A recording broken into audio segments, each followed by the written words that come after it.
Je vous présente David Fauquier, donc il vient de l'Université de Bourgogne, dont les travaux de recherche en vision, évidemment.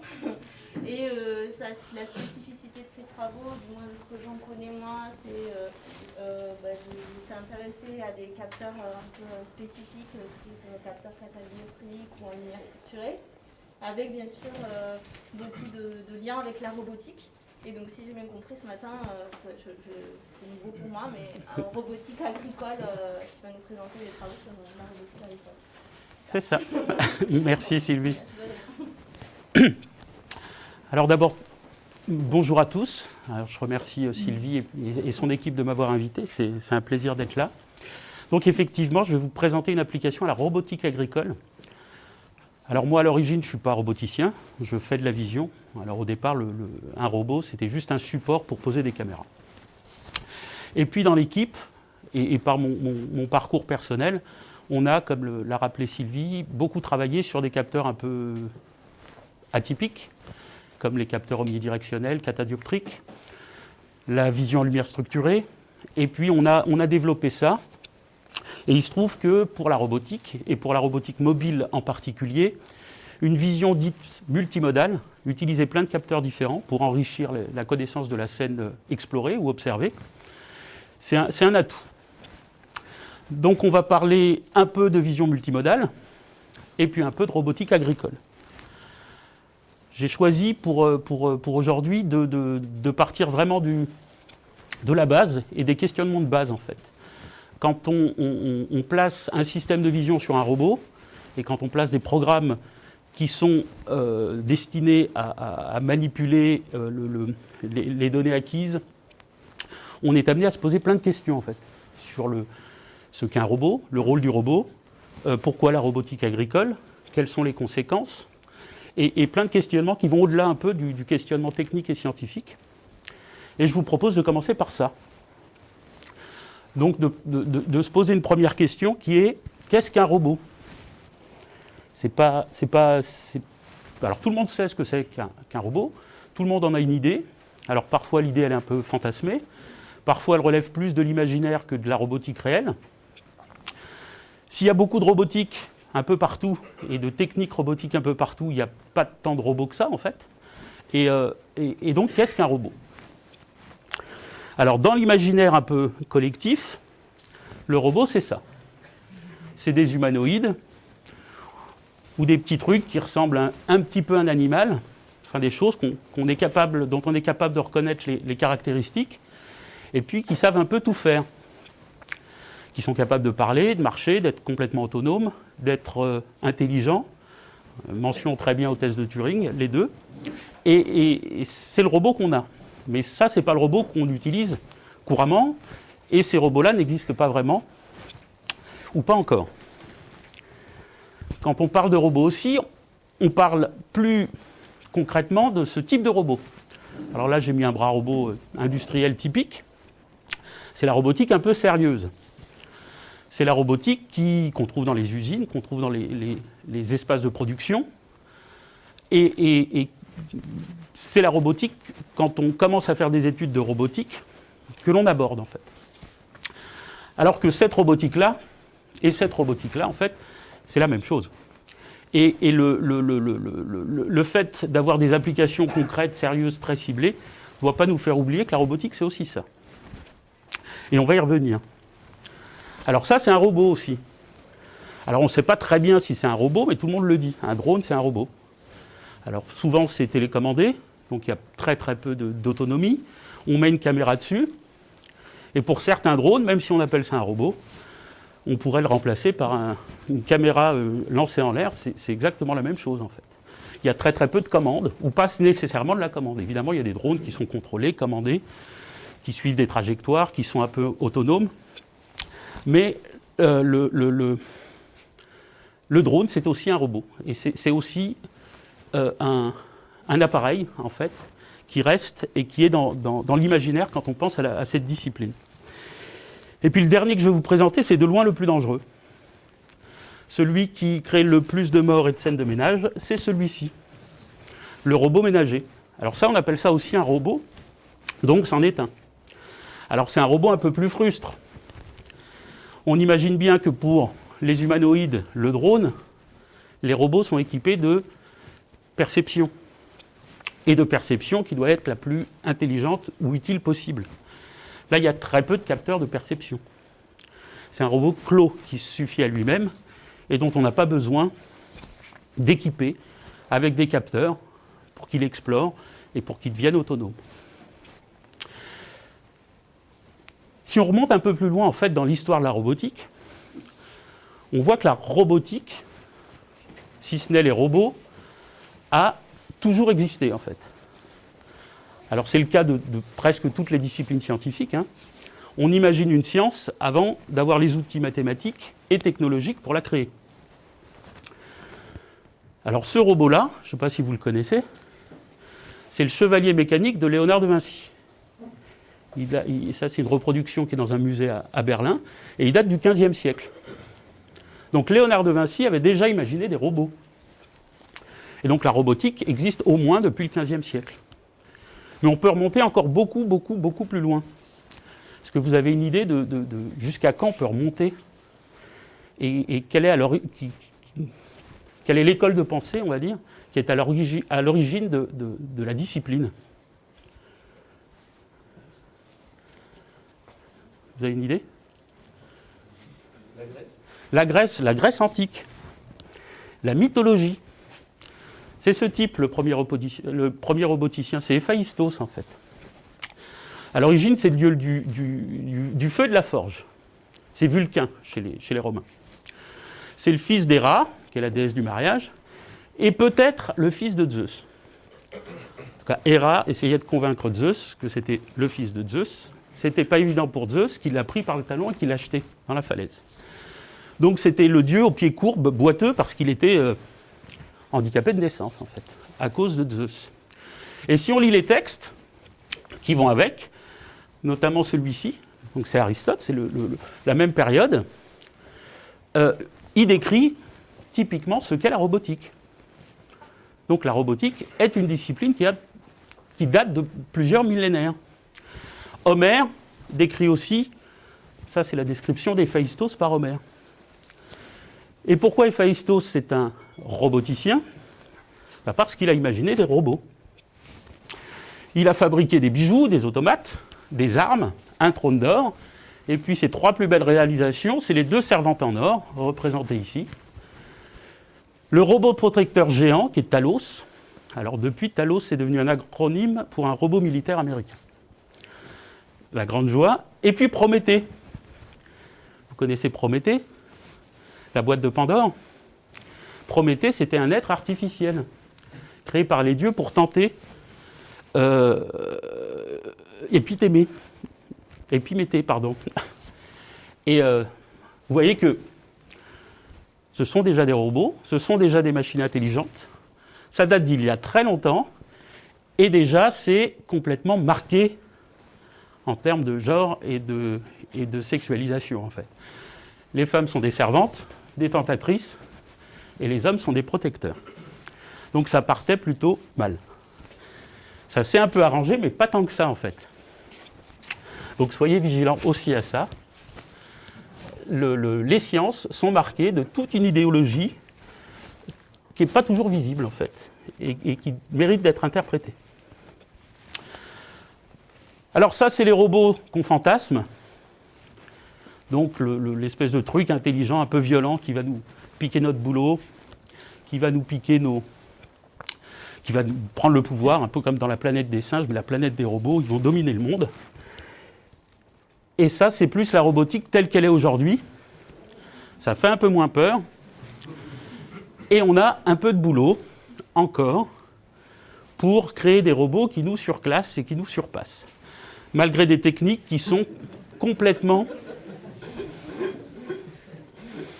On a toujours eu un robot comme ça dans sa classe, qui foirait la photo de classe. C'est lui. Et donc, on a beaucoup de boulot à faire en robotique. Et ce boulot-là, c'est la vision par ordinateur qui peut contribuer à le parfaire. Alors pas que la vision, évidemment, là il y a des problèmes de stabilité, d'automatique, de conception mécanique, mécatronique. Mais ici on fait de la vision, donc on va parler essentiellement des aspects vision. Avant d'aborder ces aspects vision, il faut, à mon sens, dire un mot sur l'éthique pour la robotique. Parce que mettre des robots dans des usines, ça pose des questions économiques, par exemple. Mais ça pose des questions en termes d'emploi. Mettre des robots dans les hôpitaux, ça résout plein de problèmes. Ça diffuse un peu la chirurgie, par exemple, à travers le monde. Ça retire aussi des hôpitaux en retour. Hein. Et ça pose des problèmes de sécurité, ça pose des problèmes d'acceptation et ça pose des problèmes d'impact sociétal. Un véhicule intelligent, ça pose des problèmes. Il y a le test très commun, un véhicule intelligent qui charge 2 personnes, il y a 5 piétons qui traversent la route.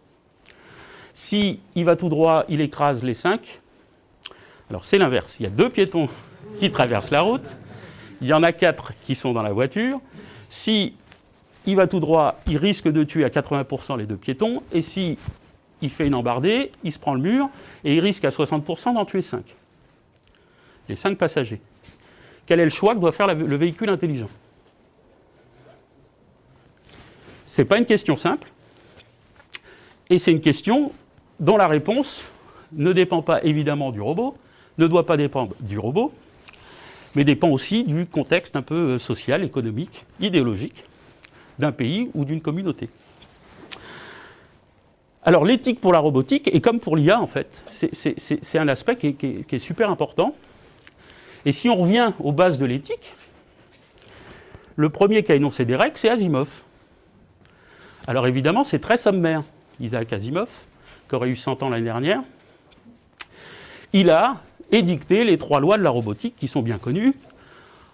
En gros, un robot ne peut pas attaquer l'humain, un robot doit obéir, et un robot doit protéger.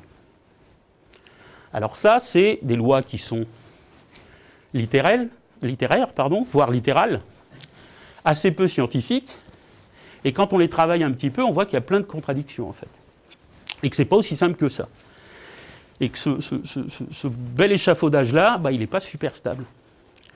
Et d'ailleurs, si vous avez suivi l'œuvre d'Asimov, je crois qu'il est revenu 17 fois sur ces lois-là, en fait. Il échange toujours un petit peu, et il essaye de les rendre de plus en plus logiques.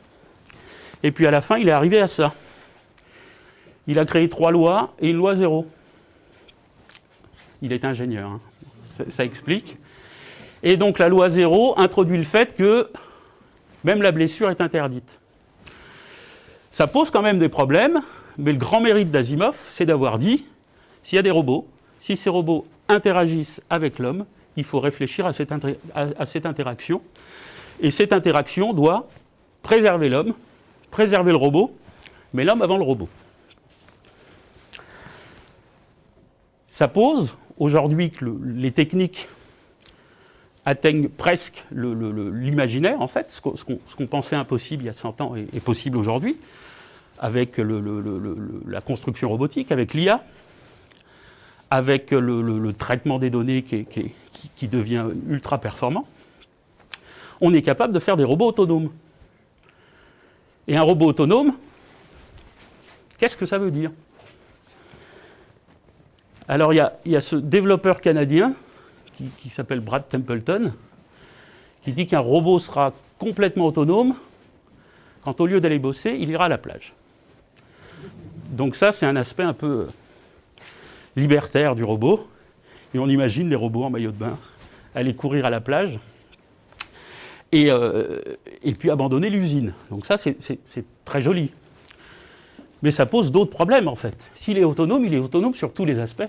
Être autonome, ça ne veut pas dire être juste, ça ne veut pas dire être bien, ça ne veut pas dire être bon. Et donc un robot autonome, on peut lui dire tu ne pollueras point, et il pourra décider de jeter des mégots partout, de foutre le bordel sur la planète et de polluer. Alors où va l'autonomie d'un robot? Et comment on gère cette autonomie-là? Et qu'est-ce que ça veut dire autonomie en fait.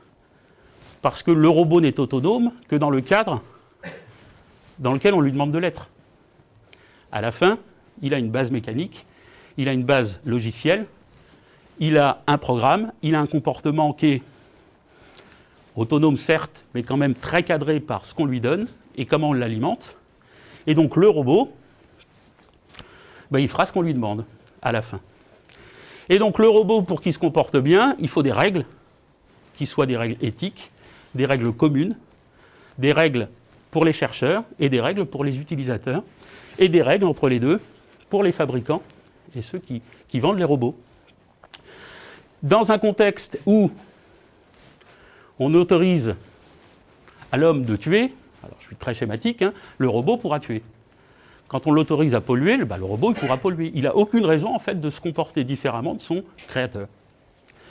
Et donc c'est le contexte socio-économique, c'est le contexte culturel qui agit un peu sur ce qu'on va faire de la robotique. Et il y a des gens, évidemment, qui réfléchissent à ça et qui proposent des règles, des recommandations pour, quand on construit un système robotique, et je répète, ça ne vaut pas que pour la robotique, ça vaut pour l'IA, ça vaut pour la vision, la vidéosurveillance, enfin plein de choses, réfléchissent à comment assurer un développement technique, technologique et scientifique fécond et une vie en communauté qui soit libre, sympa et pas coercitive ou autre. Alors on va voir quelques règles. Et vous allez voir, il y a plein de choses qui tournent autour de ces règles.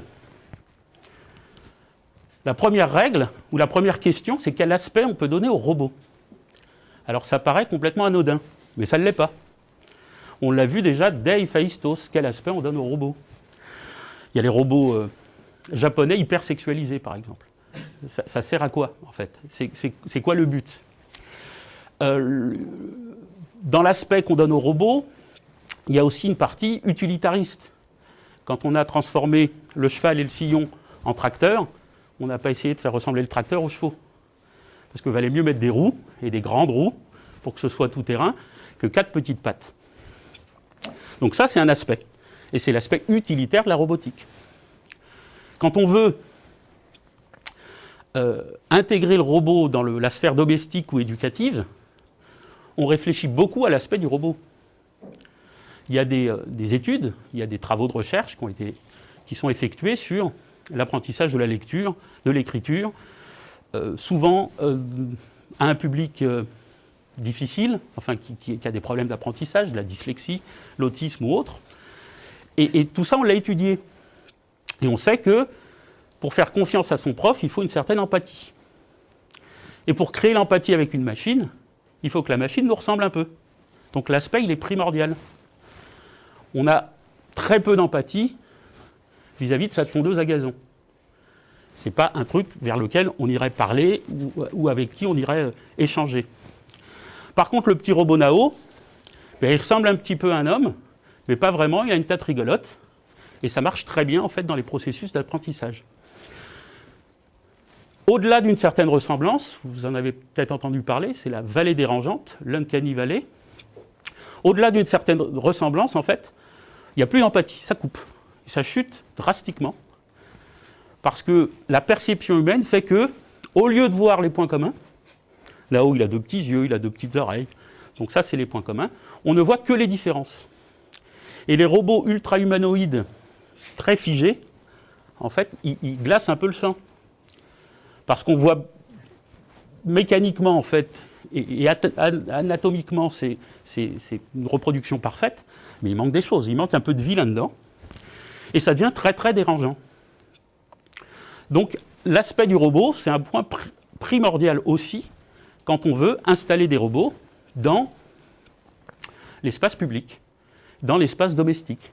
Alors il y en a très peu en Europe, il y en a beaucoup plus au Japon.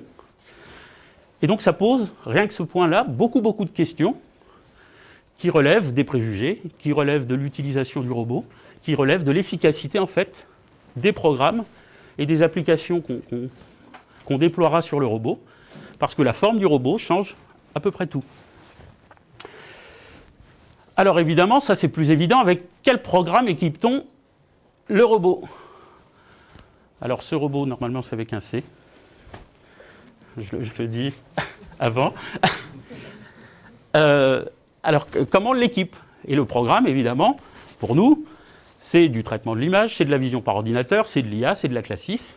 Et tout ça, c'est pas non plus anodin. Il y a les données. Alors évidemment, les données, c'est un sujet sensible. Comment on les stocke? Comment on les collecte? Comment on respecte la liberté individuelle des gens? Est-ce qu'il faut signer un papier avant ou après d'être filmé? Tout ça, c'est des données qui sont, ou qui peuvent être sensibles, et qui posent question, et pas seulement aux robots et à la robotique, à toutes nos disciplines. L'autre, c'est l'impact sur l'humain. Alors ça, c'est important. Il y a un impact qui peut être économique. Quand on vide des sites de production pour mettre des robots, il y a un impact économique. Est-ce que ça crée de l'emploi ou pas? Comment ça change le marché de l'emploi? Quel est l'impact sur l'humain lui-même? On a été confronté à ça ces 2 dernières années. La télémédecine, comment ça change en fait le rapport de l'homme à son médecin? Le téléenseignement, c'est un peu pareil. Alors, ce n'est pas des robots, mais c'est une machine qui vient faire la médiation entre l'humain et une pratique qui peut être ancestrale, centenaire ou millénaire, et qui pose des questions parce que ça va changer aussi le comportement humain. Et ça va changer notre appréciation et nos modes de captation en fait, de l'information et d'interaction. C'est le point suivant, c'est comment ce système robotique ou technique ou artificiel va modifier l'humain, voire l'humain lui-même. Une prothèse, une orthèse, c'est un robot qu'on met sur un humain. Et donc ça modifie physiquement l'humain. Donc c'est des questions là aussi qui sont ouvertes et dont les spécialistes du domaine réfléchissent. Et puis il y a un autre aspect qui est plus collectif, environnemental. Quel matériau utiliser? Quelle est sa provenance? Quelle est sa durabilité? Et quel est son impact environnemental? Construire un robot, c'est déployer de l'énergie pour faire le robot. Utiliser ou mettre en marche un robot, c'est déployer de l'énergie pour faire fonctionner ce robot. Où va cette énergie en fait? Qu'est-ce qu'on en fait? Et quel est l'impact sur la société évidemment, mais aussi sur l'environnement et sur le monde? Et la robotique agricole, elle est là en fait. C'est quand on fait quelque chose, même en vision par ordinateur, même en traitement de l'image, quand on met quelque chose sur un système qui a vocation à aller se balader dans un groupe d'humains, on doit se poser toutes ces questions, notamment celle-là, mais pas que, et on doit faire en sorte que ce système vive en totale harmonie avec, pour le dire un peu pompeusement, le monde qu'on souhaite avoir. Donc j'ai dit qu'il y avait des gens qui réfléchissaient à ces questions, Catherine Tessier notamment, qui est référente intégrité scientifique et éthique de la recherche à l'ONERA, et qui a co-rédigé ce petit document, si vous cliquez dessus, vous avez le lien, qui est l'éthique de la recherche en robotique, et qui couvre tout ce questionnement-là, d'un point de vue chercheur, donc très très concret. Et Catherine Tessier dit le pourquoi. Quand on conçoit un objet, pourquoi on le fait? Quel est le but? Quelle est l'utilité? Et quel est l'impact? Et John Selins, qui est philosophe des sciences, lui regrette qu'il n'y ait pas de robotique verte. C'est un mouvement qui n'existe pas encore. Ça veut dire qu'il n'y ait pas vraiment de roboticiens qui s'interrogent. Alors il y en a évidemment, c'est pas constitué, c'est pas écrit, c'est pas rédigé, c'est pas structuré, qui s'interrogent sur comment faire pour que la robotique améliore les conditions environnementales plutôt qu'elle ne les détériore. Et dès qu'on construit, dès qu'on a besoin d'énergie, de piles, de batteries, c'est très difficile. Donc il faut rester toujours ultra modeste par rapport à ce point-là, mais ce n'est pas parce qu'il faut rester modeste qu'il ne faut pas l'aborder. Alors on en vient maintenant à la robotique agricole, qui recueille un peu tous ces points génériques. Et on va commencer par quelques exemples dans la littérature et dans la technique et dans le commerce, en fait. Voilà des exemples de robotique agricole ou de robots agricoles. Il y a des robots de désherbage, beaucoup, et des robots de fauchage. Ça, c'est une grande famille de robots agricoles. Et ces robots, si on met de côté la conception du robot, l'énergie pour les déplacer, l'énergie pour le traitement des données, c'est des robots qui sont presque verts. Pourquoi ? Parce qu'ils désherbent, ils fauchent, et quand on désherbe, on n'a pas besoin de mettre d'intrants phytosanitaires. Donc c'est un mieux. C'est un mieux qui a un coût. Qui a un coût et qui a un impact aussi sur le comportement humain. Ce type de robot, on ne l'achète pas pour son jardin, en général. Donc c'est dans un contexte professionnel. Dans ce contexte professionnel, il faut faire admettre aux professionnels qu'acheter un robot constitue une plus-value. Une plus-value en termes environnementaux. On est tous aujourd'hui plus ou moins concernés par ça. Mais si la plus-value en termes environnementaux ne rencontre pas la plus-value en termes économiques, quand on doit maintenir une activité économique, c'est beaucoup plus difficile à faire passer. Donc il y a plein de robots et de prototypes qui ont été créés, qui existent, qui sont techniquement des belles machines, mais qui ne sont pas forcément encore entrés dans l'espace professionnel. Alors évidemment, il y a des robots de taille. Les robots de taille, c'est comme le robot industriel, quoi. C'est un robot qui fabrique, ou qui détruit, pour le coup, ou qui découpe. C'est un robot qui fait le boulot à la place d'un agent humain. Il y a des robots d'inspection. Alors ceux-là nous intéressent particulièrement, parce que qui dit inspection dit vision, on met des caméras, on met des capteurs, et on collecte des données. Il y a même des robots pour planter, et il y a même des robots pour vendanger. Alors moi, je viens de Bourgogne. Ce type de vendange, c'est quand même très simple. Là, ils vendangent des poivrons. Et le poivron, je ne veux pas être trop technique, mais le poivron est beaucoup plus facile à vendanger que le raisin. Déjà, il est plus robuste, et le fruit pousse devant les feuilles et pas derrière. Donc c'est facile. C'est facile à faire pour un robot, mais le robot lui-même est un outil technologique. Ça, c'est une petite pépite, c'est un très joli objet. Donc voilà dans quel contexte nous, on va inscrire nos travaux de robotique agricole. Alors pourquoi la robotique agricole ? Je vous avoue que quand j'étais en thèse, je ne me disais pas je vais faire de la vision appliquée à l'agriculture. Ça ne m'est même jamais passé par la tête en fait. C'est plus un cheminement personnel et un cheminement scientifique en fait. Parce que la robotique agricole en fait lance de nouveaux défis en termes de traitement de l'image. Quand on met un robot dans une usine pour construire des voitures à grande échelle, le robot il fait tout le temps la même chose. Quand on met un robot dans un champ, le robot il contrôle ni le vent, ni le brouillard, ni la pluie, ni les terrains inondés, ni la présence humaine. On change un peu de paradigme, c'est plus le robot qui déplace les hommes, c'est le robot qui s'intègre dans un contexte humain et qui s'adapte à ce contexte humain. Donc on est en extérieur, on est sur terrain difficile, on a des conditions qui ne sont pas toujours coopératives. Le robot, il doit s'adapter aux pratiques professionnelles et culturelles. Et puis il y a des questions, on l'a vu, qui sont environnementales et sanitaires, alors qu'on aborde à la marge évidemment, mais qu'on ne doit pas ignorer quand même. Et la chance qu'on a en Bourgogne, c'est que l'agriculture, c'est le vin. Donc ce sera, et ce que je vais vous présenter, sera lié à la robotique viticole. Donc comment on met des robots, ou une robotisation en fait, pour aider le travail du viticulteur. Le but, évidemment, ce n'est pas de remplacer le viticulteur par le robot.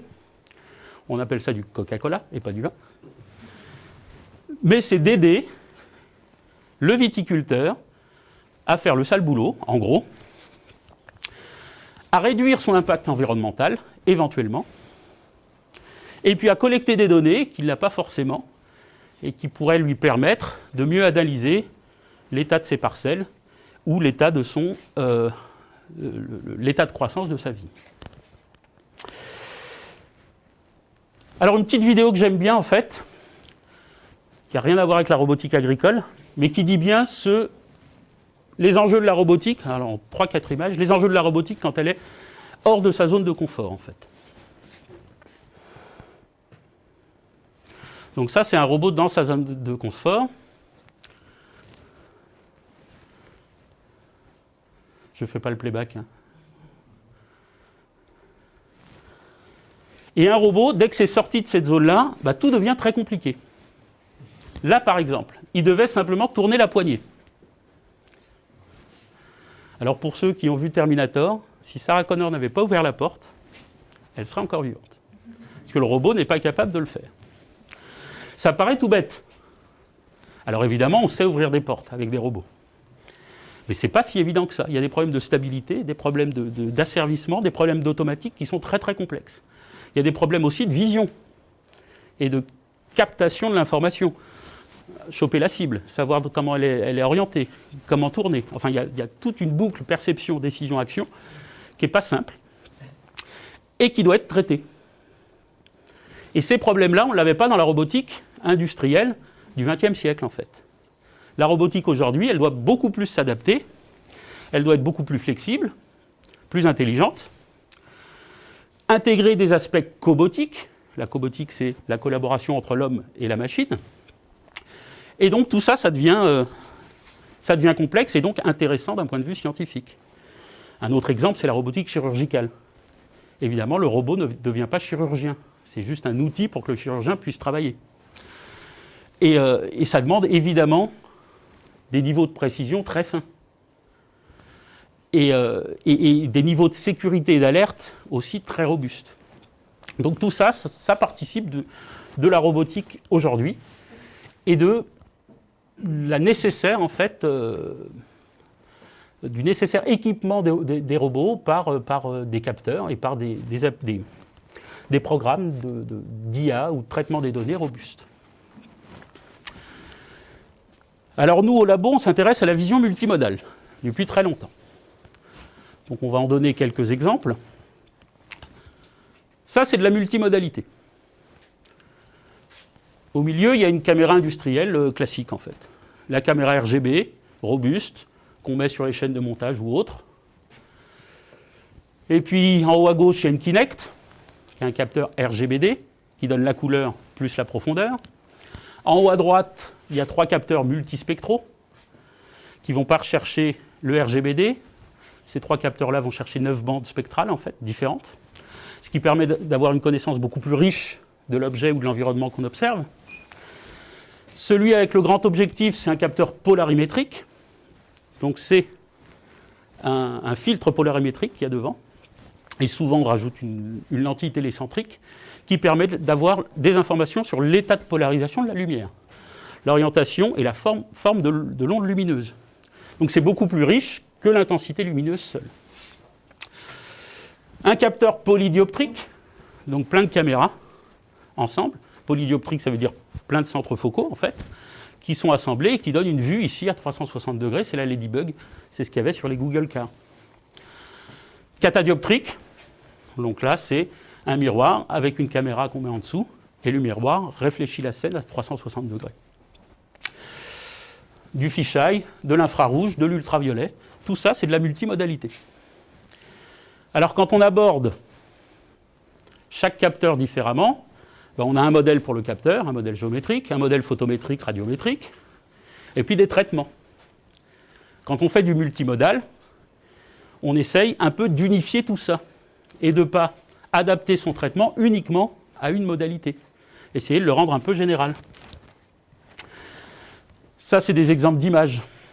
Donc là, vous avez une image infrarouge, une image catadioptrique, une image panoramique. On déplie l'image catadioptrique. Ça crée évidemment beaucoup de distorsion. Et en haut à droite, c'est l'angle et le degré de polarisation, en fait. Donc c'est des images polarimétriques. Donc si vous filmez le ciel avec une caméra polarimétrique, il n'y a pas que ces informations. Il y a une information d'intensité et on peut créer de l'état de polarisation en fausse couleur. Mais la base, c'est ça. Donc des choses qui sont très difficilement interprétables pour nous. Enfin, on sait les interpréter quand on a l'habitude, mais bon, là, je reconnais une table quand même. Là, on ne sait pas trop ce qui se passe si on ne connaît pas la physique en fait, qu'il y a derrière cette caméra. Et si on y regarde de plus près, alors ici, c'est tout distordu, mais si je passe un détecteur de points d'intérêt, un Harris, un truc tout simple, j'aurai mes coins. Et mes coins correspondent à une structure physique. Donc j'ai quand même un lien entre la photométrie et la géométrie, l'image et la scène. Là, c'est moins évident, puisque là, c'est de l'imagerie thermique, en fait, et ce qu'on a, c'est de l'information de chaleur. Et donc, les points d'intérêt ne correspondent pas à un point géométrique. Là, c'est encore pire. Et là, on voit bien qu'il y a une géométrie, mais elle est tellement distordue qu'on se demande bien comment on va traiter les images qu'il y a en dessous.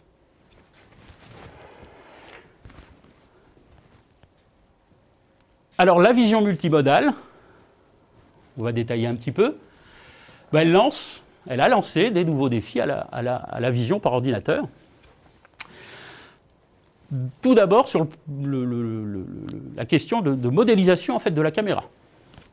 Quel modèle pour une caméra en fait?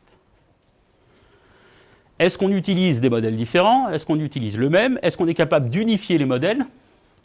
Est-ce qu'on peut utiliser des modèles non paramétriques? Alors c'est très vaste, hein.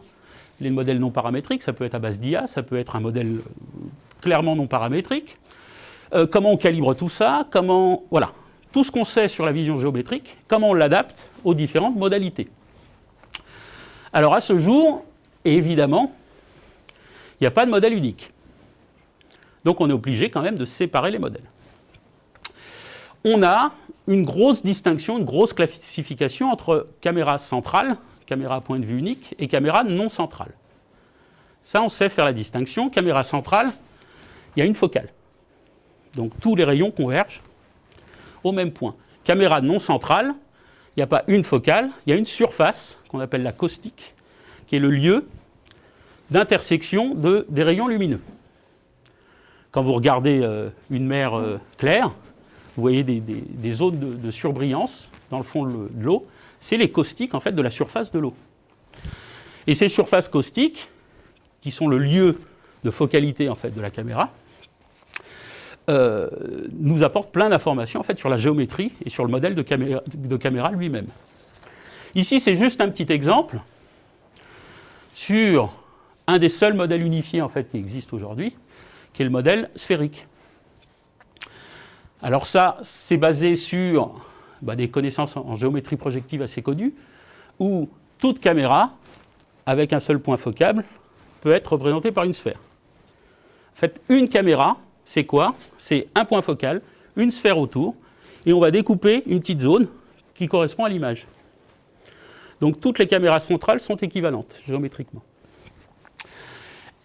Et des chercheurs, Geyer et Daniilidis, l'ont démontré à partir de la vision catadioptrique. Alors sur des miroirs hyperboloïdes, paraboloïdes, et c'est tout. Cela, on y reviendra après. Et ils ont démontré que ce miroir-là, il était à point de vue unique. Il y avait un seul point focal. Pourquoi? Parce que comme c'est une hyperbole, les rayons lumineux vont couper le premier foyer. Si on met la caméra perspective au second foyer, ça marche. Et donc, on aura un point de vue unique. Pareil pour la parabole. Le premier foyer, et donc on met la caméra au deuxième foyer. Et donc on met la caméra où? À l'infini. Et pour mettre la caméra à l'infini, on fait quoi? On met une lentille télécentrique. La lentille télécentrique va changer votre caméra perspective en caméra affine ou orthographique. Là, ce n'est pas possible. Là, on n'a pas de point de vue unique. On peut le mettre dans tous les sens, ça ne marche pas. Là, ce n'est pas possible non plus. Donc là, on aura des caustiques. Ces deux-là, on peut les unifier. Ces deux-là, non. Il y a l'ellipse aussi qu'on peut unifier. Parce qu'il y a deux foyers dans l'ellipse. Mais si on crée une caméra elliptique, elle ne filmera que l'intérieur de l'ellipse. C'est-à-dire rien. La réflexion de la caméra elle-même. Et donc voilà comment ça marche. Alors je ne vais pas donner de détails. Hein. Ça, c'est notre parabole. On centre une sphère. Et puis on crée un pôle nord qui dépend de l'excentricité de la conique ou de la quadrique. Donc ça, c'est des choses qui se font. Et on sait que n'importe quelle caméra avec un point de vue unique peut être représentée par une sphère. Et on sait comment le calculer.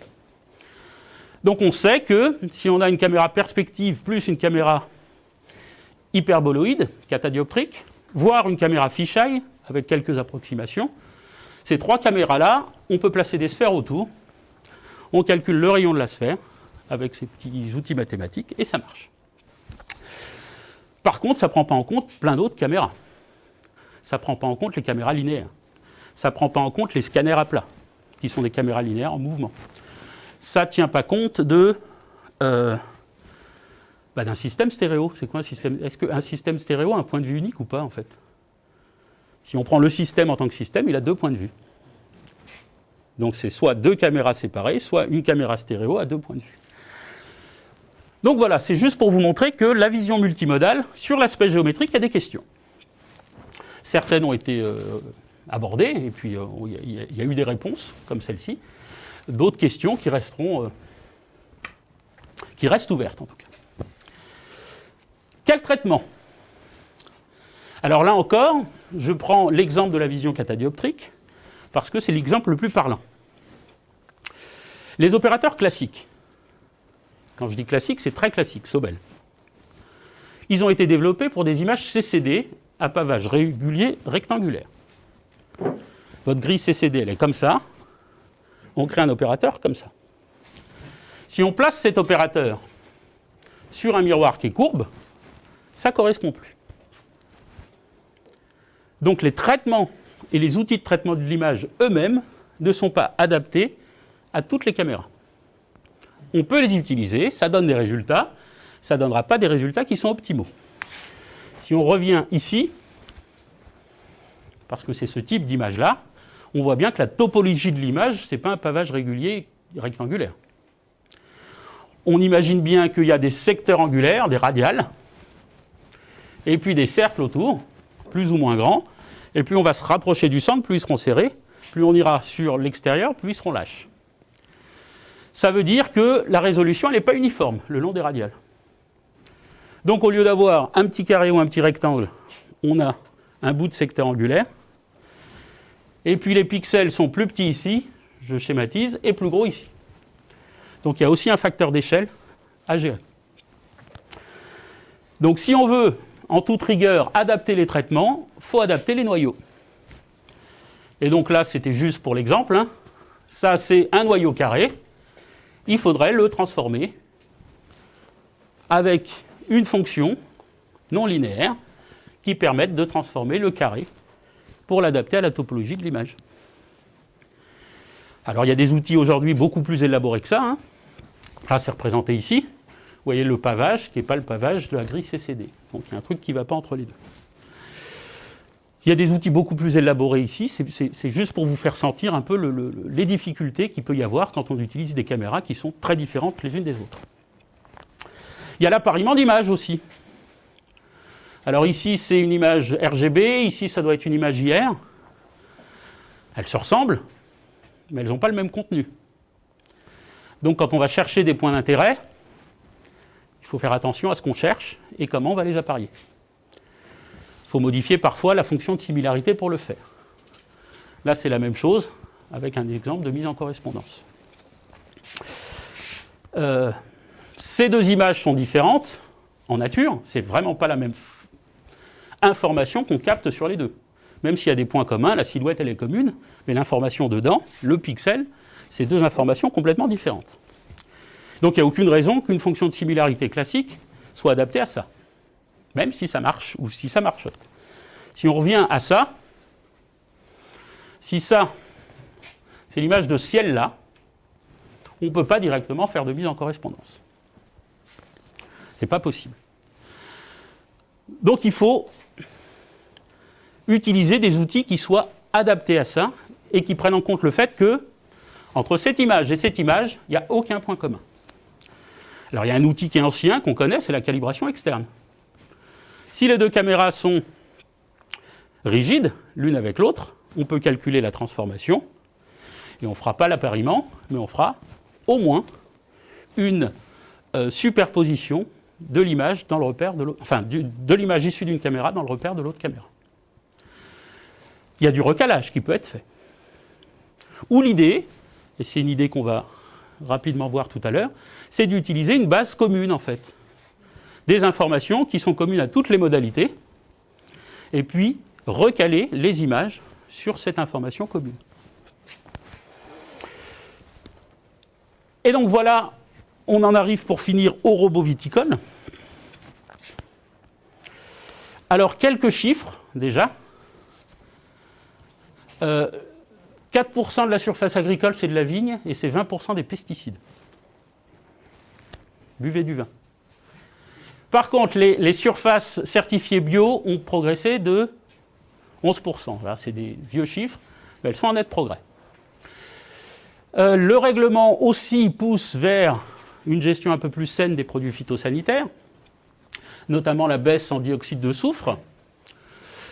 Depuis 2012, le label bio, il s'est un petit peu amélioré. Avant, il n'y avait que le raisin qui était bio, et pas la vinification. Alors vous avez beau prendre du raisin bio, si vous le vinifiez en pas bio, à la fin, c'est pas bio. Donc maintenant, c'est un peu mieux, le traitement et la vinification est aussi considéré pour ce label-là. Alors évidemment, on sait que certains produits causent des maladies. On a des preuves pour certains, des corrélations pour d'autres. Rien qu'en buvant du vin, on dépasse la dose journalière de sulfite. Il faut réduire votre consommation de vin. Et vite. Et puis plein de choses. Les vins bio sont meilleurs que les autres. C'est prouvé. Enfin, les enquêtes le montrent en tout cas. Et les viticulteurs souhaitent avoir 3 niveaux de certification. Raisin bio, vin bio et 100% naturel. Le vin naturel, il n'y a rien dedans. Il n'y a que du naturel pour traiter la vigne. Le bio, il reste des produits qui ne sont pas naturels. Hein. Le vin bio, ce n'est pas un vin sain, même si on en boit peu. C'est un vin qui est un peu moins mauvais pour la santé que le vin non bio. Et ça, c'est pour moi ultra parlant. Quand j'ai vu ça, j'étais sidéré en fait. Ça, c'est le début, le milieu et la fin de la croissance de la vigne.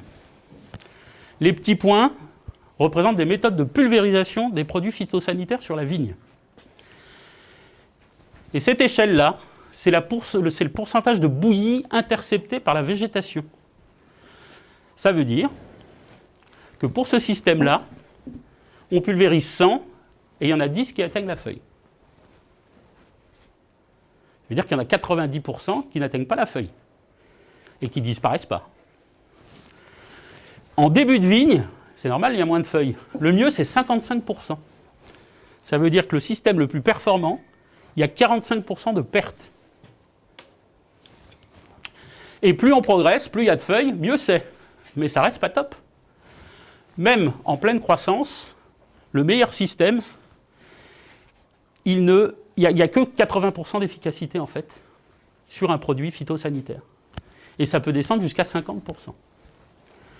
Ça veut dire qu'on fait des normes, qu'on crée des volumes de produits phytosanitaires, qu'on les pulvérise, mais à la fin, leur efficacité, elle est complètement médiocre.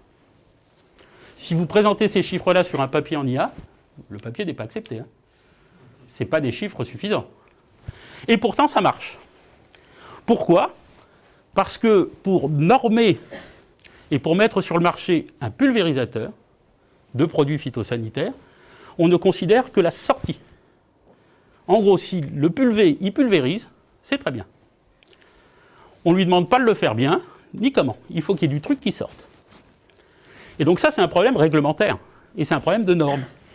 Et c'est comment on travaille sur ces normes pour rendre les systèmes artificiels un peu plus efficaces.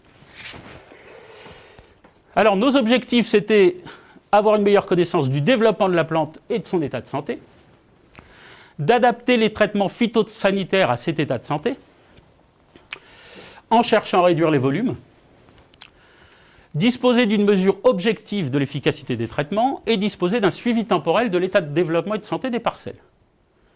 En moyenne, un viticulteur, au moins en Bourgogne, il passe 7 fois dans ses vignes pour traiter, par saison. Donc si on met des capteurs sur son enjambeur, vous savez le tracteur à haute jambe là, on peut avoir 7 mesures par an, ce qui est énorme, et un suivi temporel en fait de la parcelle. C'est ce qu'on a fait. Alors à gauche, le robot qu'on a utilisé. C'est un robot classique, hein, c'est le Semi-Tixel de Robotnik, qui est un robot d'extérieur qui peut aller dans les vignes. Et en termes de multimodalité, alors on a changé, vous allez le voir, mais aujourd'hui, on a mis une Kinect 2, donc RGBD, plus une caméra multispectrale. Elle est verte, c'est pas un hasard, c'est dans les bandes spectrales liées à la végétation. Donc on a 3 modalités, le multispectral, le RGB et le 3D. Le 3D, on le considère comme étant une modalité d'image. Et on les place comme ça. C'est pas très compliqué, hein. Et il faut établir les transformations qui permettent de passer d'une image à l'autre. Pour connaître, pour un 3D donné, quelle est la valeur multispectrale et quelle est la valeur couleur. Et après, on mélange tout ça. On fait du SLAM, donc on a le 3D. Et puis avec le 3D, on recouvre de textures multispectrales, 9 bandes, RGB, donc 12 valeurs différentes, 12 niveaux de pixels différents. Et puis après, on les combine. On les combine pour faire du traitement de l'image, bas niveau. On les combine pour faire de la classification. On les combine pour extraire, pour faire de la segmentation. Et l'idée, pour nous, très concrètement dans le projet, ce n'était pas forcément d'envoyer des robots dans les vignes. Je ne suis pas sûr que ça marche bien et très vite. C'est d'avoir un système suffisamment flexible pour pouvoir l'installer sur les enjambeurs. Et faire en sorte que les enjambeurs soient équipés de ce système-là, en fait. Et donc là, c'est le modèle de l'enjambeur, avec ici la pulvérisation, mais on va y revenir tout de suite. Dans le premier prototype qu'on a fait, on avait un capteur qui était un LiDAR, ce n'était pas la Kinect à l'époque, qui prenait un profil, on faisait l'odométrie visuelle, et puis, tout simplement, on empilait les profils, et on avait le 3D de la vigne. Sur ce 3D, on calculait la densité de feuilles, et on adaptait le volume pulvérisé à la densité de feuilles. C'est tout bête. On réduit de 40% en faisant ça, le volume pulvérisé. Rien qu'en calculant la densité de feuilles, en fait. Il suffit d'acheter un LiDAR et un netbook, et ça marche. Voilà une présentation. Donc là, c'est la vidéo réelle du premier prototype. Et là, c'est la reconstruction 3D réelle issue de ces images-là. Et on voit bien, alors en Bourgogne, c'est des vieilles vignes, il est très fréquent d'avoir des zones sans vignes. Jusque-là, ce qu'on fait, c'est qu'on allume au départ et on éteint à l'arrivée. Là, on adapte. Et on adapte aussi sur 3 niveaux de hauteur. On peut pulvériser en bas, mais pas en haut. Alors, si vous vous souvenez de la remarque que j'ai faite et de la critique que j'ai émise, nous, on sait ce qui sort, on ne sait pas ce qui... On est comme les autres, hein. On ne connaît pas l'efficacité. Et donc, pour connaître cette efficacité, on s'est dit qu'il fallait analyser la vigne et dire, si j'ai cette trajectoire, ce 3D, et si je sais exactement ce que j'ai pulvérisé, quand je reviens la semaine d'après, je vais voir l'évolution de la vigne. D'où la caméra multispectrale. La caméra multispectrale servira à détecter des indicateurs agronomiques ou images visuelles pour savoir si le traitement il a été efficace ou pas. Pour savoir, en plus de la densité, si une zone mérite plus de pulvérisation qu'une autre. Alors on est loin du bio, hein. On pulvérise de la chimie sur des feuilles. L'idée, c'est d'en pulvériser moins. Ça, c'est le deuxième prototype. Et là, vous pouvez voir qu'on a bien la caméra multispectrale et la Kinect. Alors ça, c'est des vignes bourguignonnes très typiques. Elles sont plutôt basses et les sillons sont assez réduits, serrés. Ça doit être 80 cm. Il y a beaucoup de robots viticoles en Australie, par exemple, mais c'est des vignes de 2 mètres avec 2 mètres d'écart. Là, on peut faire passer un bus et ça marche. En Bourgogne, on peut pas. C'est sur des coteaux. C'est ce qui rend ce vin particulièrement délicieux.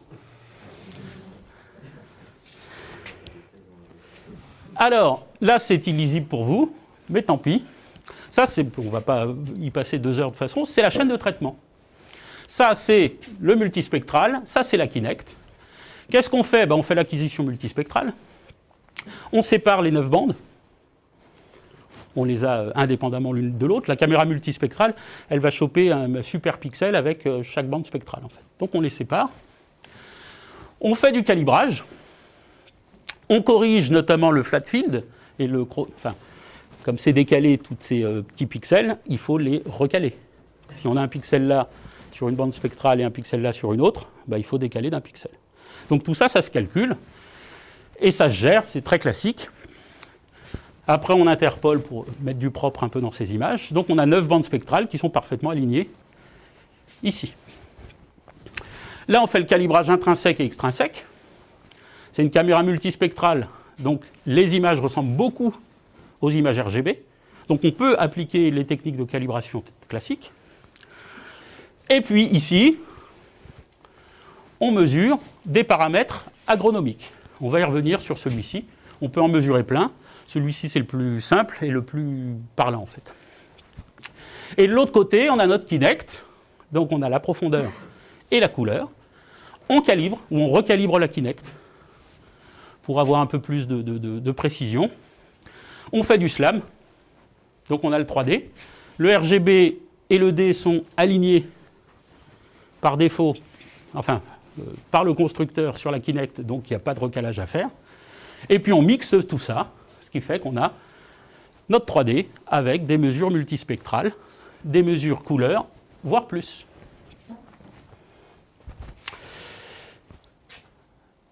Un point qu'on a aussi étudié, alors qu'on n'a pas utilisé encore qui était fait pour la robotique agricole, mais qu'on a utilisé sur d'autres modalités en intérieur parce que c'était plus facile de gérer, c'était de faire du recalage 2D, 3D par optimisation par essaim particulière. Le PSO, en fait, je ne sais pas si vous connaissez, c'est une méthode d'optimisation. En gros, on va recaler du 2D sur le 3D. Pourquoi c'est intéressant, ça? C'est parce qu'on considère que le 3D, c'est notre base commune. Le SLAM, c'est maîtrisé. On a une reconstruction 3D de l'environnement. Et en plus de cette reconstruction 3D, avec la Kinect, on a le RGB. Donc il nous reste à calculer toutes les modalités qu'on veut. Et là, c'est toutes. Et on va voir qu'on n'a pas utilisé ici le multispectral, c'est trop facile. Sur le 3D. Comment on fait? On a le 3D, on a une banque d'images.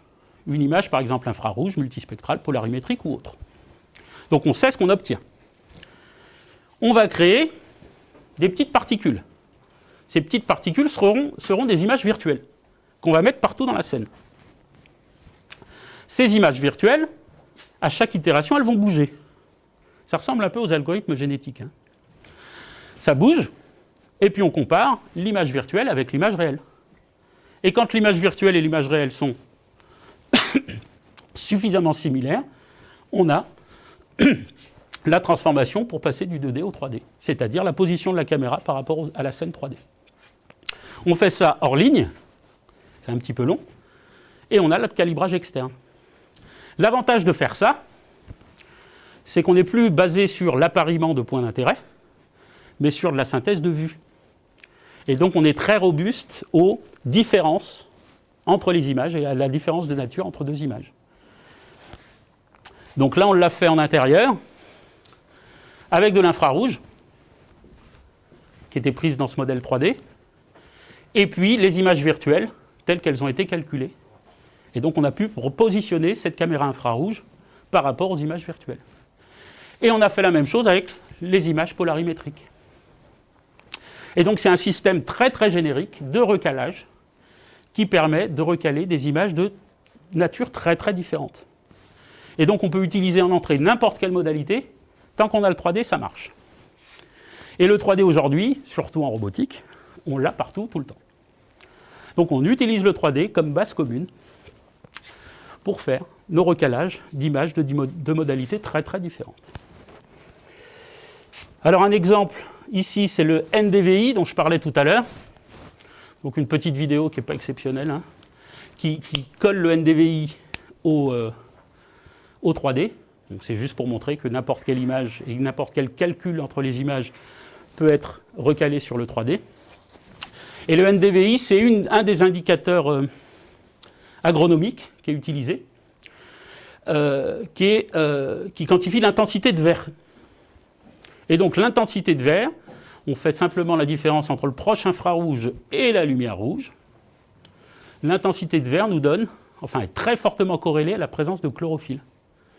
Et donc ça, c'est un indicateur qui permet de segmenter très facilement les feuilles. Et au-delà, de voir si la feuille, elle commence à dépérir ou pas. Donc on a une mesure, il y a 10-20 indicateurs agronomiques qu'on peut calculer à partir d'une image multispectrale. Donc on est capable de ressortir plein de textures différentes pour le 3D. Ça, c'est l'exemple de... C'est du 3D avec le RGB. Bon, bref, c'est du SLAM, on est capable de faire le 3D. Et puis, alors là, on a commencé à y travailler.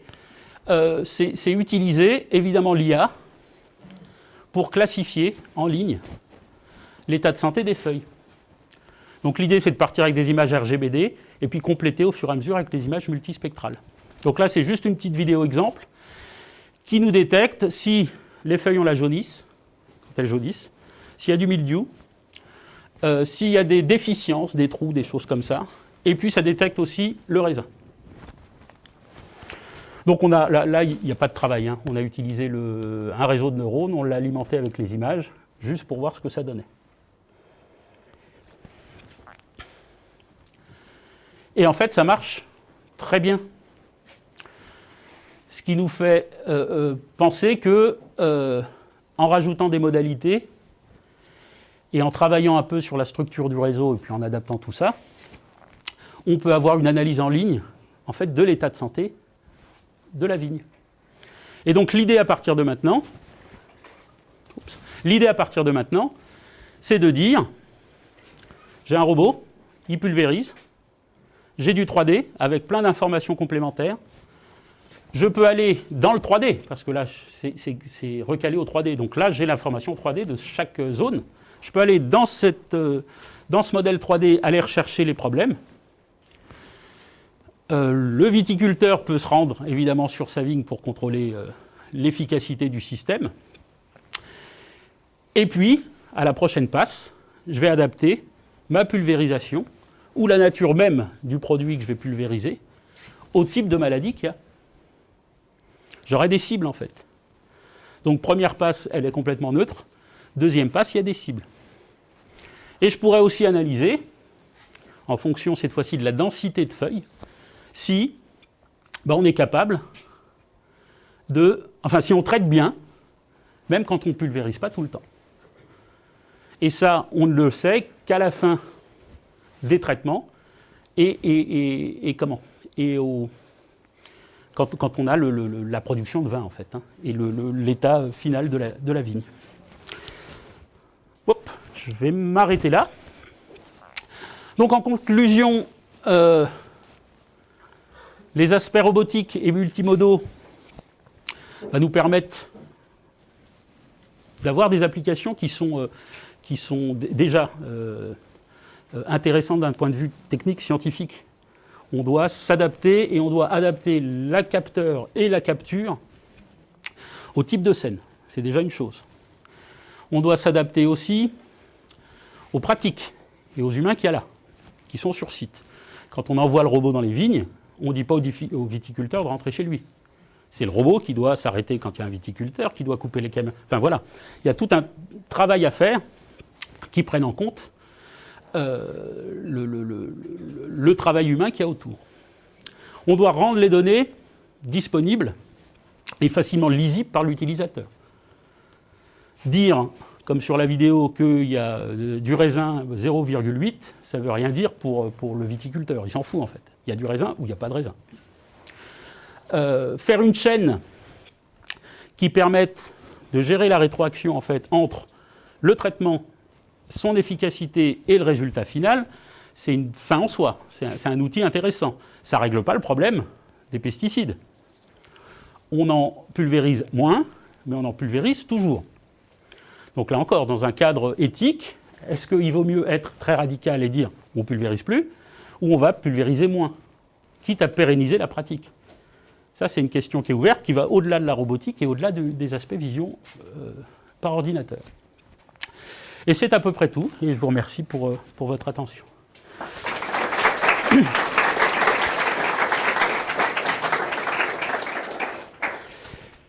Les gens qui ont travaillé de près ou de loin sur la robotique agricole dans l'équipe. Donc on a des étudiants, on a des collègues et on a des doctorants. Donc je les remercie tous pour ce travail. Bon, merci beaucoup, David.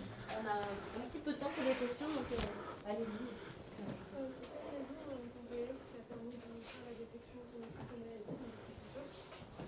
J'ai rien entendu, pardon.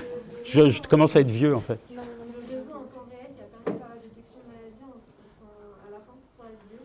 C'était YOLO, c'était la version 6. Oui, oui. On n'a pas, comme je vous ai dit, on a utilisé un réseau. On voulait juste voir ce que ça donnait en préliminaire. Et on n'a pas utilisé encore toutes les modalités dessus. Ouais. Comment ? La 6, je crois. Ouais. Pour l'agriculteur, quelle est sa motivation d'acheter moins d'engrais? C'est d'acheter moins d'engrais, et puis il y a des motivations personnelles aussi, éthiques, ouais. Alors nous on travaille avec et il y a des normes en fait. Il y a eu un programme européen qui s'appelait Ecophyto 1, Ecophyto 2. On sent que les normes vont être de plus en plus serrées et strictes sur ces aspects-là. On a travaillé avec le Vinipôle Sud-Bourgogne, en fait, qui est un petit centre d'études des vins de Bourgogne du Sud, donc de Saône-et-Loire, de Mâcon jusqu'à Mercurey. Et eux, c'est une problématique qu'ils ont, en fait. Ils savent qu'ils vont être poussés à plus de modération dans ces aspects-là. Et puis les viticulteurs sont de plus en plus conscients que s'il y a 10% qui atteignent les feuilles, 90% c'est leurs poumons. Hein. Donc aussi leur santé et puis la santé des sols et la pérennité des pratiques. Ouais. Comment vous avez fait pour donner des spécialistes de maladies, de feuilles Là, on les a annotés, on les a fait annoter par des viticulteurs. Ouais. Via le Vinipôle et via le partenariat qu'on a avec. Enfin, on est au milieu des vignes, donc les partenaires, c'est les voisins en fait. Et du coup, sur la 2D seulement, la 3D, elle vous sert juste après Ouais, c'est ça. C'est ça. On a utilisé que les images 2D ici. La 3D, c'est le point commun. La 3D, aujourd'hui, on l'utilise pour la densité et pour aller coller toutes les autres modalités, les positionner dans le champ. Vous avez parlé à un moment de faire le rapport entre les vues 3D et les vues 2D avec l'utilisation Swarm. Ouais. Mais du coup, vous devez pouvoir générer des vues à partir de modèles 3D. Ouais. Est-ce que ça, c'était quelque chose de facile à faire? Parce que j'imagine que des modèles de vues de vignes, c'est Des vues à partir du... C'est-à-dire pour faire l'optimisation, il faut que par exemple vous génériez une vue d'un RGB à partir du modèle 3D. Ouais. Et du coup, est-ce que c'est quelque chose d'évident à faire avec le modèle 3D de vie Oh ouais, c'est pas, il n'y a pas de difficulté particulière. Ouais. On se balade dans le modèle 3D et puis on simule la prise d'image. En fait, on fait une projection. Vous voyez, enfin, sur une des vues, notamment la Pola, on voit quand même que c'est... ça et ça, c'est censé être la même chose. Hein. Ouais. C'est quand même bien dégradé. Hein. Mais c'est... Voilà, après, c'est... Ah oui, c'est ça, même si la vue est dégradée avec... Ouais. Après, on adapte les seuils et les choses comme ça, on bidouille. On fait comme tout le monde. Sur par exemple, faire cette même optimisation pour des vues de bâtiments. Ouais. Mais ça paraît quand même beaucoup plus simple en termes de couleurs, en termes de structure. Ah oui. Ouais. C'est complexe de retranscrire une vue 3D parce que Corel, Il peut y avoir des... pour les bâtiments, c'est pas schématique. On a des sur les feuilles, le problème, c'est l'ambiguïté qu'il peut y avoir. C'est un pattern qui est très, très répétitif. Alors, on peut aider l'algo aussi. Et on compte aussi aider l'algo, en fait, même rien que pour le slam. Parce que là on a vu une vue 3D. Pour la fermeture de boucle, c'est des trucs très longs et très fins. Et la fermeture de boucle, elle n'est pas toujours super évidente, en fait. Donc on a toujours une petite dérive. Donc on va taguer un petit peu le champ et on mettra on met des balises pour aider les algos. Enfin, ça, J'imagine que c'est intéressant parce que sur les feuilles de vigne, vous devez avoir un certain modèle qui correspond en général. Du coup, vous pouvez faire des a priori sur. C'est pour ça que je demandais s'il y a des détails.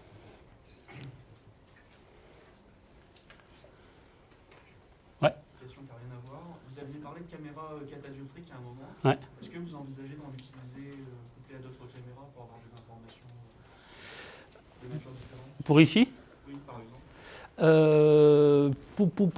pour la vigne et pour l'analyse de la feuille, en fait, je ne crois pas que ce soit une modalité très adaptée, parce que la résolution, elle est toute pourrie.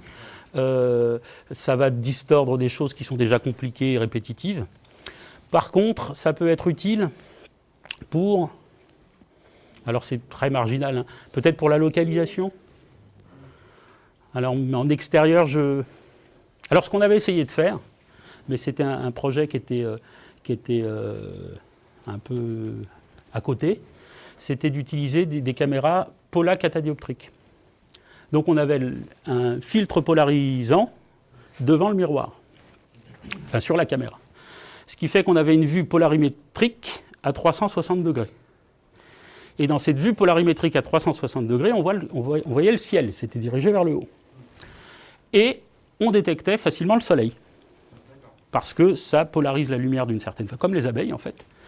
Et on arrivait à se localiser, on utilisait cette caméra-là comme un compas pour se localiser. C'était plus du drone que du truc au sol. Mais voilà, je ne pense pas que le catadioptrique soit très très adapté à ça. En intérieur, sur des scènes où il faut se localiser, où il faut faire la localisation topologique, par exemple, ça marche très très bien. Là, en extérieur, on a le GPS, on peut affiner par rapport au 3D, ça suffit largement. D'accord, merci beaucoup. Merci pour la présentation. Une question, c'est parce que là, quand vous avez présenté un peu la détection milieu, jeunesse, etc., est-ce que vous avez aussi des indicateurs de qualité qui vont servir aux viticulteurs?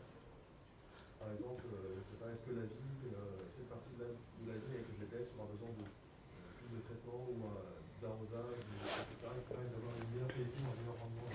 Alors ça, c'est l'objectif. Si tout va bien dans un an, on a une thèse en cours là-dessus. C'est pas fait. L'idée pour l'instant, c'est de collecter des informations et de développer des outils de traitement. Ensuite, ces outils, et là, courant de l'année, hein, on attend les vendanges en fait, que le viticulteur ait un peu plus de temps, c'est de les confronter aussi à l'appréciation du spécialiste et qui nous dise, lui, qu'il ait une annotation fine en fait de l'état de la vigne pour que nous on puisse alimenter et adapter les réseaux ou la classif. Pour l'instant, les boucles n'est pas complètement fermée. Deuxième question, est-ce que vous travaillez directement avec des viticulteurs? Est-ce que c'est des retours sur votre solution? Je m'explique parce que je travaille sur des problématiques similaires avec des pêcheurs. Ouais. Et je sais que par exemple l'adoption d'une solution est vraiment très compliquée. Pour la vigne, c'est un peu pareil. Est-ce que vous avez des retours? Alors, on a eu des retours dans une phase très très initiale du projet, quand on faisait que la pulvérisation à partir uniquement de la géométrie, parce que là c'était un contrat avec le Vinipôle en fait. Donc on participait aux échanges du Vinipôle. On a un groupement d'intérêt public, c'est ça? Un GIP Vigne et Vin à l'université. Donc on travaille aussi avec eux. Après, on n'a pas un retour direct du viticulteur à nous. On a un retour d'instances intermédiaires. Enfin, le seul viticulteur, les vignes, c'est à côté de chez moi, en fait. Donc, c'est mon voisin. Donc, mais voilà, on en discute à l'apéro. Du coup, on a une dernière question avec Vincent, puis je vais m'arrêter. Désolée. Merci à toi. Moi, j'ai beaucoup aimé la phase préalable disant sur le pourquoi. C'est important et on a bien vu ce sur quoi tu bâtis ton travail. Et donc, ça interroge quand même, puisque l'agriculture et le numérique cette conjonction se fait de plus en plus présente, hein, il y a plein de programmes autour de ça. Je me disais en t'écoutant, ben voilà, vous faites un super travail au niveau de l'inspection finalement. Tu nous as montré des collègues qui travaillent sur l'aspect des herbages. Et dans le même temps, je sais qu'il y a des gens qui font de la biotechnologie et qui essayent d'améliorer, et même génétiquement, les vignes elles-mêmes. Et tout ce petit monde scientifique, du coup, opère gentiment et par communauté. Et du coup, je ne sais pas, est-ce que tu as une vue sur le pourquoi l'ensemble de ces efforts va dans la bonne voie ou éventuellement ne va pas dans une si bonne voie que cela? Alors, je ne suis pas sûr d'avoir une vue très exhaustive et juste, en fait. Premier élément de réponse, il existe une association qui s'appelle Robagri, qui essaye de structurer la communauté de la robotique agricole. Donc il y a les constructeurs, il y a les producteurs, et il y a aussi les laboratoires de recherche et les universités. Donc il y a un site web avec les travaux de l'association, et qui essaye un peu de tirer un peu des lignes de force de tout ça. Alors il y a assez peu enfin c'est difficile de réunir tout le monde, donc ça avance plutôt, enfin pas doucement, mais ça avance au rythme que ça peut avancer. Donc ça c'est déjà un point assez positif qui permet à tout le monde de voir où on va et pourquoi on y va. Donc ça débouchera certainement sur des réponses ou sur des analyses telles que ta question les suggère en fait. Après, moi j'ai l'impression que il y a beaucoup de travaux qui sont un peu individuels et un peu sur des projets opportunistes presque en fait. Nous on a été sollicités par le Vinipôle, donc on a commencé à travailler là-dessus. Ça nous convenait bien parce qu'on voulait sortir le slam du indoor pour le mettre en outdoor. Et puis après, la thématique nous amusait en fait. C'est tout bête. Hein. Et puis comme c'est une thématique qui rentre en résonance avec la Bourgogne, très bêtement, on a eu des financements. Et donc c'est de l'opportunisme, pas cynique, mais c'est quand même de l'opportunisme. Et je pense qu'on est beaucoup comme ça. Et on est beaucoup à être soumis aussi au financement de la recherche et aux possibilités qu'on a vis-à-vis de ça. Donc je ne sais pas s'il y a encore aujourd'hui une ligne, une direction ou des lieux d'échange très, à part ce Robagri super fécond qui nous disent il faut aller là ou il ne faut pas aller là. Quoi. En tout cas, moi je ne suis pas dans ces communautés-là, à part Robagri, à ce jour. Et c'est un manque en fait, c'est un manque. Après j'ai l'impression, notamment pour la vigne, qu'il y a des choses qui vont plutôt dans le bon sens. Il y a 4, 5 ans, 6 ans, en tout cas sur la région, dès qu'on mettait un drone et une caméra, on avait des financements pour analyser la vigne. Alors qu'une vigne vue du haut, ça donne des informations très très macroscopiques qui ne nous disent pas l'état de la vigne, l'état de croissance, qui ne nous disent rien en fait. Mais il y avait drone, donc ça passait. Et j'ai l'impression que ces projets passent moins facilement aujourd'hui et qu'il faut un peu les étayer avec des choses un peu plus consistantes et solides. Donc là-dessus, peut-être qu'il y a des choses qui vont déboucher. Enfin, voilà, c'est une réponse un peu flottante. Mais... merci beaucoup, David. Merci à vous.